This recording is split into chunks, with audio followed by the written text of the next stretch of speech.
Assalamu alaikum. An balima silamɛw n b'aw bɛɛ lajɛlen fo, abonné bɛɛ n b'aw fo k'aw ni sɔgɔma, Ala ka tile hɛrɛ d'an ma.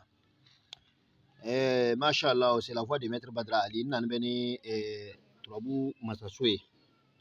Masaso n'a bɛ mun baara kɛ, i n'a fɔ maa min bɛ jago daminɛna,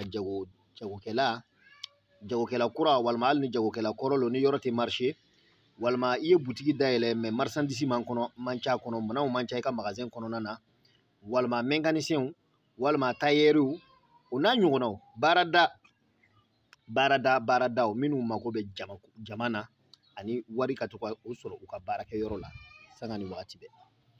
Ni masaso ye nin b'o baara de kɛ. A baara yɛrɛ bɛ kɛ cogo jumɛn kɛrɛnkɛrɛnlen ma, i bɛ sin ka ni masaso in a bɛ baara ni lɛ kunkolo ye ka sɔrɔ ka don yɔrɔ la, n'Ala sɔnn'a ma a yɔrɔ même n'i ka butigi valeur tɛ tɛmɛ darisi 50,000 kan, n'i sera ka baara ka don yɔrɔ kɔnɔ a laban a bɛna kɛ miliyɔn caman butigi de ye. Voilà, a bɛ yɔrɔ marché kosɛbɛ wa a bɛ gɛrɛsɛgɛ ladon, wa n'i y'a baara ka don yɔrɔ o yɔrɔ la maa tɛ se ka o yɔrɔ tiɲɛ tuguni, inshallah. Yan'an bɛ don ni Ala tɔgɔ in baara ɲɛfɔ cogo la, an b'a ɲini aw fɛ aw ka abonné an ka chaîne kan. N'aw abonné na a kana ɲina fiyewu, a ye notification liker pour que an bɛna ka na video bila siɲɛ wɛrɛ fɛ aw ka se ka video ninnu sɔrɔ k'aw to aw sigiyɔrɔ la yen.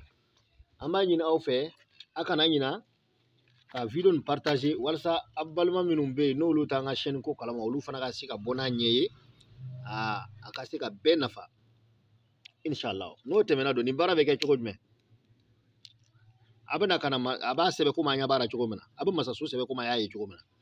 A bɛna sɔrɔ sisan ka kunbɛn ladɔn ɲini, kunbɛn yiri min an b'a fɔ a ma ko kunbɛn, a b'o ladɔn ɲini k'a ni baranganten ɲagami ɲɔgɔn na k'a susu k'a mugu cɛ k'a bila cɛmancɛla nin na ten, masaso cɛmancɛla la. N'a y'o kɛ ka ban tumana min na sisan, a bɛ sɔrɔ k'a kurukuru k'a kɛ sɛbɛnden ye ka lɛ kunkolo ɲini, a kololankolon kolo ani sogobugu tɛ dɛ, a kolo jalani, a kunkolo sɛmɛ bɛ sigi yɔrɔ min na dɛ, a bɛ sɛbɛn nin ladigi ka don ka taa o yɔrɔ kɔnɔ.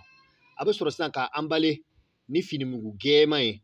N'a y'a emballer ni popilini gɛɛman ye ka ban tumana min na, a bɛ sɔrɔ sisan k'a di jagokɛla in ma, a bɛ taa dingɛ tigɛ a ka baarakɛyɔrɔ dara ka n'i don o yɔrɔ la yen. N'a y'a don a b'a dakala sin magasin kɔnɔna ma. N kalenna fɛn min na o ye masa arahamani de ye. A tɛ san min fiyewu o yɔrɔ tɔgɔ bɛ kɛ magasin ba ye, même ni magasin valeur ma tɛmɛ 50,000 kan, a laban bɛ kɛ magasin ba ye, a bɛ kɛ miliyɔn ba caman magasin de ye. A tɛ kɔrɔbɔla, turabuden fana bɛɛ b'a dɔn k'a fɔ k'a ka teli ka tɛmɛ fɛn caman kan. N b'a fɔ aw ma aw ni ce, aw salamu alaikum. Ala ka tile ban n'a hɛrɛ caya.